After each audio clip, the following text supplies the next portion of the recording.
Homeless veteran asked to fly These the belong to my Apache brother. one last time. He flew one Until of the these. Admiral revealed the truth. The hangar lights hummed softly as dawn crept across the base, painting everything in a pale gold. No one seemed to notice, but one man did.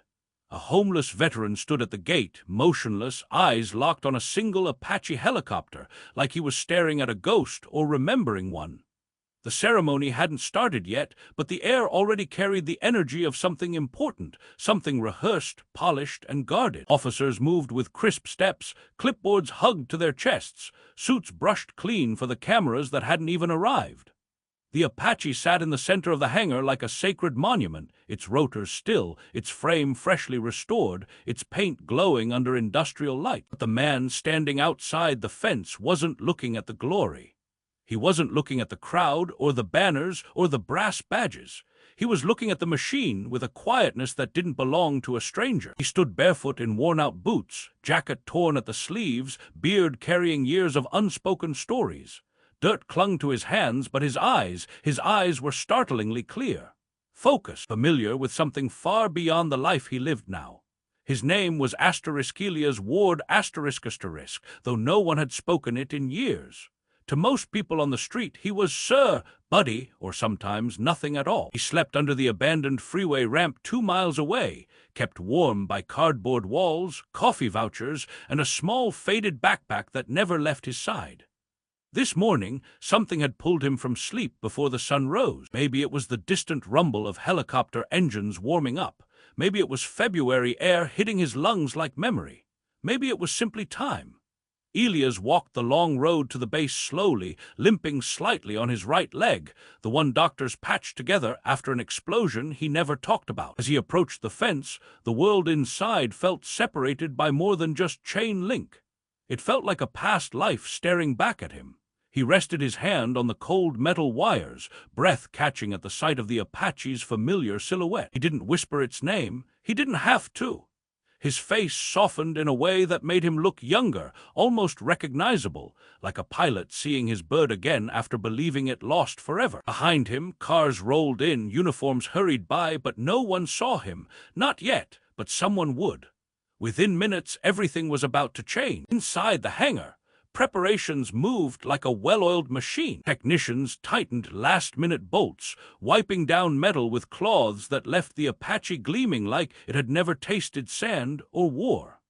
A public affairs officer rehearsed her speech under her breath. Somewhere near the front row, a group of retired pilots stood swapping old stories with the proud nostalgia of men who believed the hardest parts of their lives were behind them. Only one person in the building wasn't smiling. Commander Noah Briggs **, a seasoned officer with salt and pepper hair and a posture carved from decades of service, rubbed his temple as he scanned a clipboard. The plan for today was already unraveling. The ceremonial pilot, Lieutenant Colonel Rourke, was currently en route to the hospital after collapsing in the ready room. The demonstration flight was officially under revision, which was military language for dead. Noah shut his eyes for a moment. This wasn't supposed to happen. Not today. Not with Admiral Stephen Hale ** flying in from D.C. to honor 50 years of Apache legacy. Not with press already wandering toward the hangar doors. He exhaled sharply and adjusted his uniform. But outside, separated by steel fencing and assumptions, Elias Ward kept his gaze locked on the aircraft. Unmoving, not blinking, just remembering. A young airman carrying boxes jogged toward the hangar and almost missed him. But something, maybe intuition, maybe the way Elias stood like he wasn't really homeless, made him pause. He walked closer, boxes still in his arms, and called out gently, "Sir, you okay?" Elias didn't answer right away. His throat felt tight. When he finally spoke, his voice carried the weight of sandstorms, rotors, and years of silence. "I used to fly that." The airman blinked. "The Apache." Elias nodded. The young man tried to smile politely, the way people do when they assume someone isn't in their right mind. "They're incredible machines." Elias didn't look away from the helicopter. AH-64D Block III, dual GE-701 engines, 30mm chain gun with a 240-round magazine, Hellfire capacity 16. I logged 312 sorties. That stopped the airman cold. because people didn't say numbers like that unless they meant them. He stared at Elias, really stared, and something in the man's eyes made his heartbeat shift. This wasn't just a homeless man. This was someone who had lived inside that cockpit. Airman Lucas Hayes lowered the boxes slowly, setting them against the fence. The morning breeze carried the faint smell of engine fuel, dust, and old metal, scents Elias knew better than his own reflection. Lucas watched him with cautious curiosity now, the kind where confusion and possibility wrestled silently in the same breath. "Did you serve, sir?" Lucas asked softly. Elias nodded once, still not releasing the fence. "A long time ago." Lucas hesitated. "What was your call sign?" Elias finally looked at him, and for just a second, one brief flicker, Lucas saw the soldier hidden beneath the weariness. Saw the discipline in Elias' posture, the subtle readiness in how he stood, as if he could still hear radio chatter in the back of his mind. "Raven 6 asterisk," Elias said simply. Lucas's face drained of color, because every aviation unit had stories, whispers passed down in humid hangars and desert tents, legends of pilots who did impossible things, pilots who flew into valleys other crews refused to enter, pilots who made it home when no one else did. And Raven 6 was one of those names. Lucas swallowed. "Wait, Raven 6, as in?" But Elias shook his head. "It doesn't matter now, except it did. It mattered more than he knew. Because deep inside the hangar, Admiral Hale had just stepped out of a black SUV. Media swarmed behind him, scribbling notes about the legacy of tactical aviation, the evolution of close air support. But the Admiral wasn't listening to any of them. He kept checking his watch, jaw tight. When Noah Briggs approached with the news, "Sir, we don't have a pilot for the flight demo," the Admiral's expression cracked. His face fell into something almost like grief. "Not today," Hale whispered. "God, not on this day." Outside, unaware of the commotion, Elias finally stepped back from the fence. He didn't know Lucas was still staring at him. Didn't know the young airman's pulse was pounding with disbelief. Elias just whispered under his breath, almost to himself, "I just wanted to see her one last time." Lucas felt something shift inside him, something that told him this wasn't over. Elias turned away from the fence, ready to disappear back into the heat and dust, when Lucas called out again, this time with urgency instead of caution. "Sir, wait!" Elias stopped, but didn't turn around. His shoulders rose and fell with a slow breath, as if he were bracing for something he didn't want to feel. Lucas stepped closer. "Raven 6 wasn't just a call sign. My instructors told stories about you, the Valley Rescue in Cunnar, the night op in Sangin, where you flew low enough to clip a rooftop antenna. They said you saved dozens." Elias closed his eyes. For a moment, the years dissolved. He heard rotors whining under strain, saw tracer rounds cutting through mountain darkness, felt the weight of decisions that still kept him awake. "They exaggerate," he murmured. Lucas shook his head. "They said you could fly an Apache like it was part of your body." Elias' jaw tightened. "I haven't touched a cockpit in 7 years." Lucas hesitated, then swallowed. Would you talk to my Commander Briggs is inside. We don't have a pilot for the ceremony flight. I mean, I'm not saying they'd let you. I'm just saying." His voice trailed off, but the meaning hung in the air. Elias finally faced him. Sunlight caught the scars on his cheek, thin lines that ran toward his jaw like faded reminders. His eyes held that familiar pilot's clarity, but beneath it lived something heavier, something broken. "No," he said quietly. "It's better if they don't see me like this." Lucas felt a strange ache in his chest. "Sir, with respect, they need to see you." Elias didn't answer. He just slid his hands into the pockets of his worn jacket and started walking down the road. But halfway down the block, Lucas saw him pause. Elias lifted his head slightly, like a man listening to an old, distant voice. Then he reached into his pocket and closed his fingers around something small, metal, and familiar. A asterisk rusted dog tag asterisk, edges worn smooth from years of being held too tightly. Lucas exhaled shakily. He didn't know what compelled him, but he turned and sprinted toward the hangar.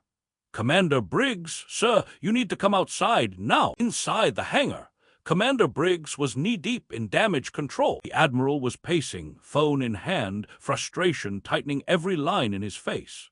"We can't cancel the flight," Admiral Hale said. Reporters already have their cameras set. Do you understand what this anniversary means? No one's questioning that, sir, Briggs replied. But we can't put someone in that cockpit who isn't rated on the older systems. The 1984 model doesn't fly like the modern longbows. Hale stopped pacing. His voice softened, almost imperceptibly.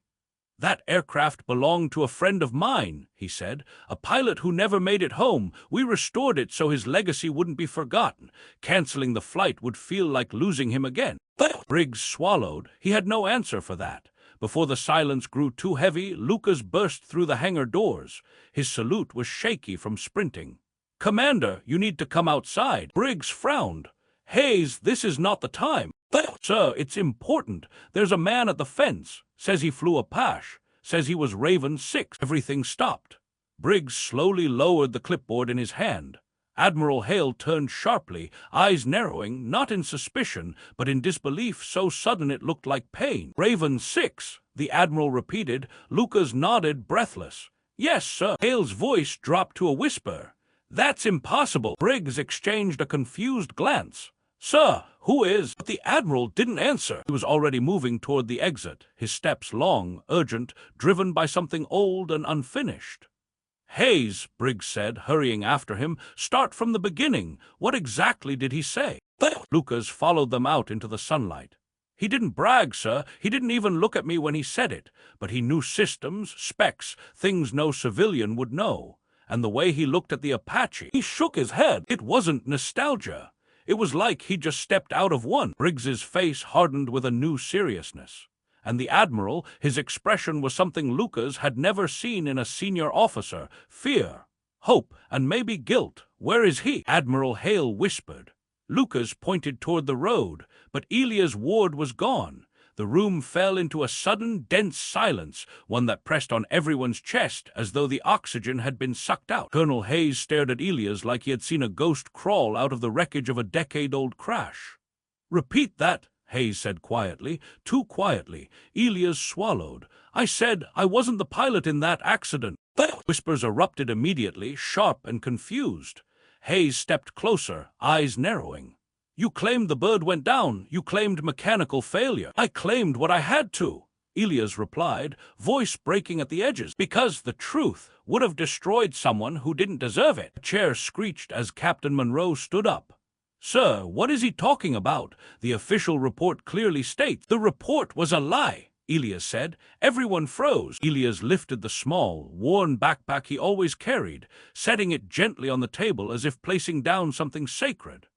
He unzipped it slowly, revealing a stack of old photos, a folded uniform patch, a dog tag, and a letter, yellowed, shaking at the corners. He pushed the letter toward Hayes. "You remember him," Elias said softly. "My co-pilot, Aaron Fletcher." Hayes flinched. Elias continued, voice trembling. "Aaron had a newborn daughter, a family who depended on him. He was the one piloting during the crash." He froze, panicked. "I grabbed the controls too late." He inhaled sharply. "The crash wasn't my fault, but admitting Aaron froze would have ruined his legacy. His family would have got nothing. His daughter would have grown up hearing her father failed." Elias' eyes glistened. "So I said it was me. I took the blame. I lost my career, but they kept his honor. They kept his name clean." Monroe whispered, "You sacrificed everything for a man who wasn't even alive to know it." Elias nodded. "He saved my life 5 times before that day. Paying him back once wasn't too much to ask." Hayes's stern mask cracked. His voice wavered. "Elias, why didn't you tell anyone? Why disappear like this?" "Because after the army took my wings, I didn't know who I was without them." His voice dropped to a whisper. "And I didn't think I deserved to be anyone." For a long moment, the room stayed completely still. Even the ceiling fan seemed to pause, letting the weight of Elias' confession settle over everyone like dust in sunlight. Hayes finally exhaled. "You carried that alone for 10 years. I didn't want anyone rewriting what Aaron meant to his family," Elias said. "I thought maybe broken things should stay where they fall." Monroe shook her head. "Sir, respectfully, that's not what heroes do." The word *hero made Elias' eyes drop to the table. He had been called many things in life: soldier, captain, disgrace, homeless, but never that. Hayes stepped forward and placed a hand on Elias' shoulder. You didn't fall, Elias. You chose to kneel so someone else could stand. That's not failure. Elias' lips pressed into a trembling line. Then, why didn't it feel like honor? Why did it feel like disappearing? Because, Hayes said gently, you punished yourself for a choice made out of love. Before Elias could respond, the door burst open. A teenage girl stood there, maybe 15, eyes wide and confused. She clutched a worn photo of two pilots smiling inside an Apache cockpit.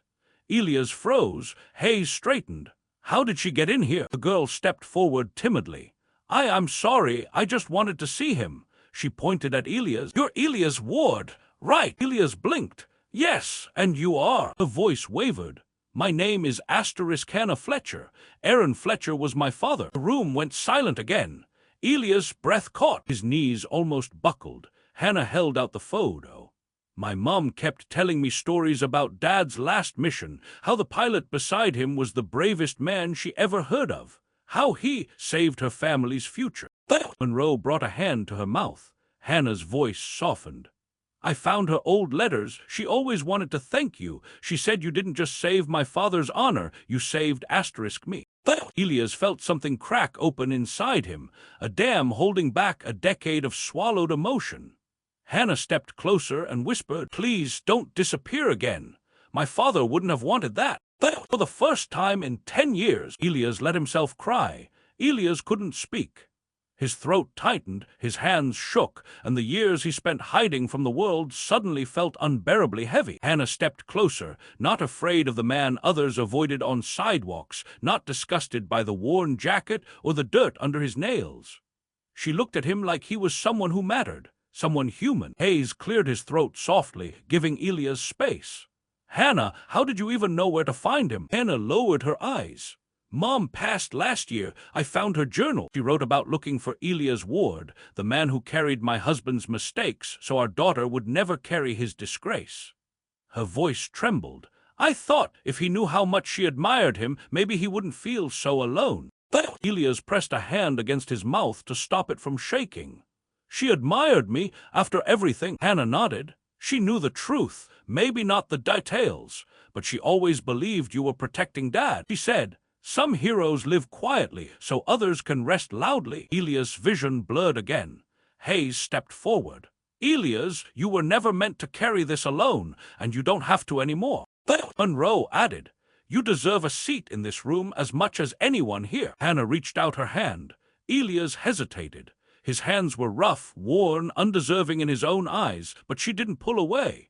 She held them warm and steady. Hannah looked up. My father would want you to forgive yourself. The word struck him deeper than any wound. Forgive himself. A concept more distant than any battlefield.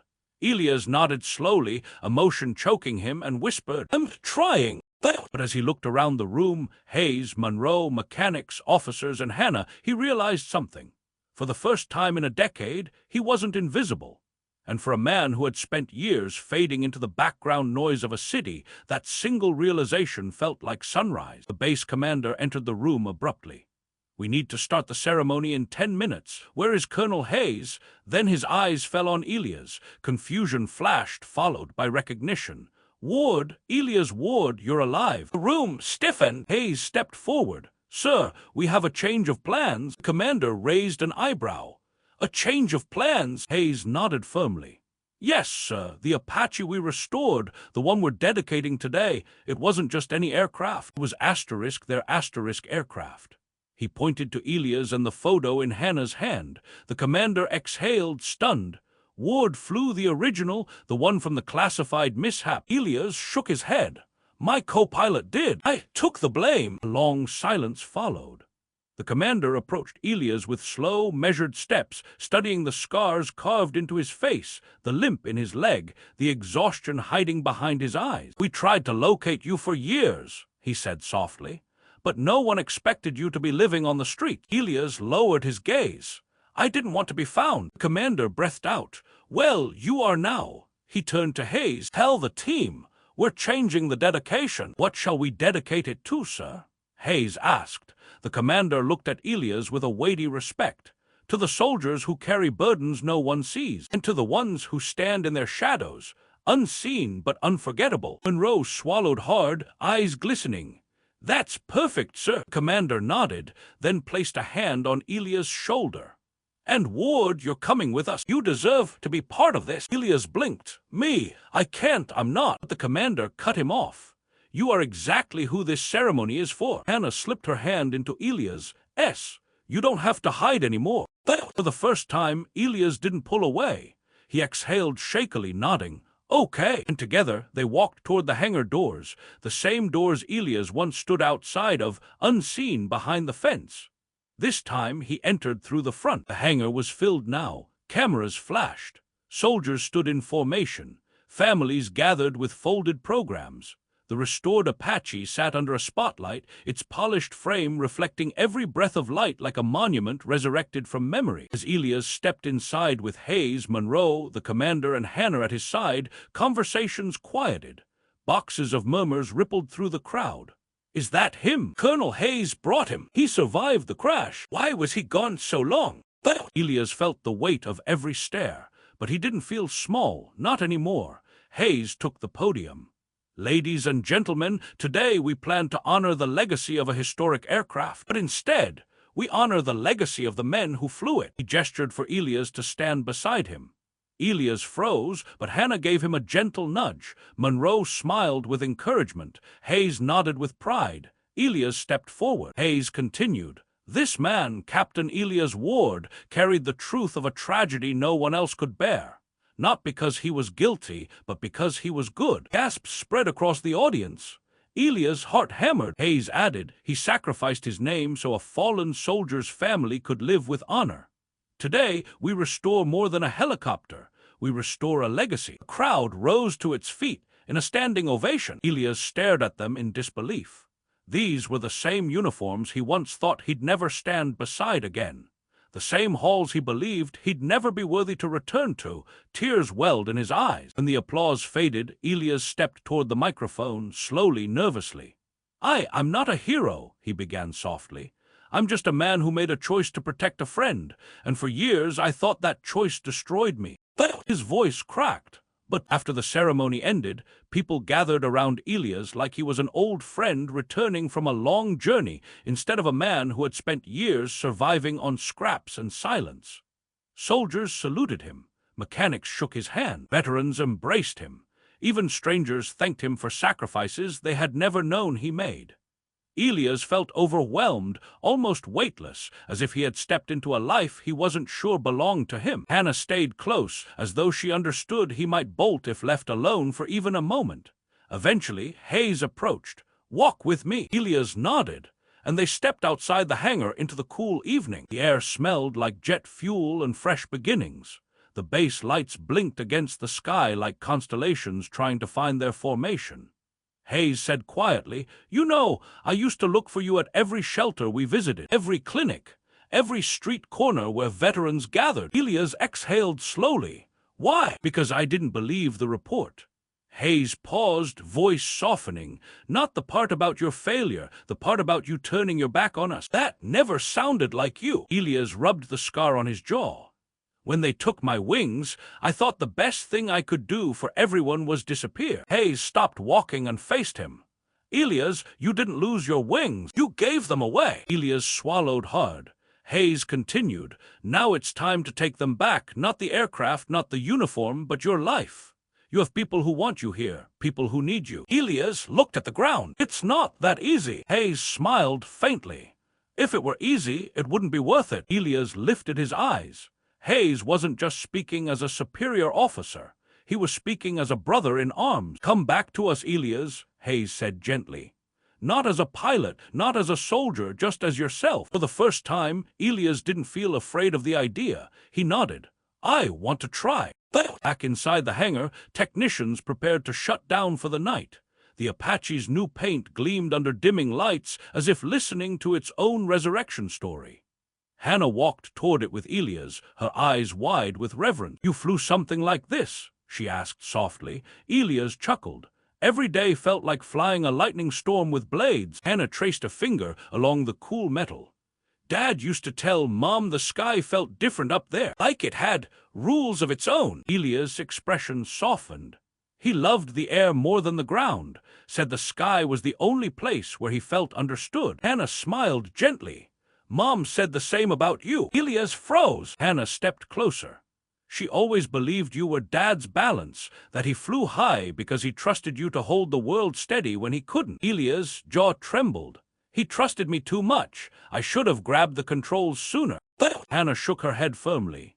My father wasn't perfect, but he wasn't weak either. People panic. People make mistakes. You saved everything that mattered. A tear slid down Elias' cheek. Hannah reached into her pocket and pulled out a small bracelet, threadbare, military green, with a single bead shaped like a tiny wing.